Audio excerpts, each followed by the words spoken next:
zahatza da, kurutze gehiago, errakeskinetan eta basun, heldeko askotan urtetan daben zerba da. Zahatza daria, behiratu da. Hemen, inguru honetan, kurutze gehiago.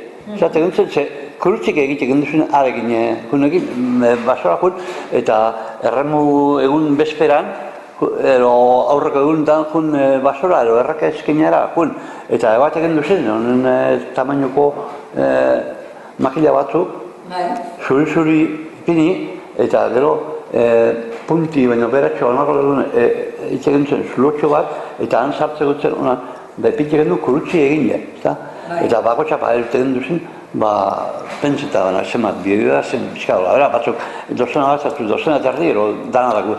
Erremo egunin egiten ziren Elixara, gaur behirungo dira, Elixara egiten duzen, eta Elixaren abadik bedeketuk joa zen arek.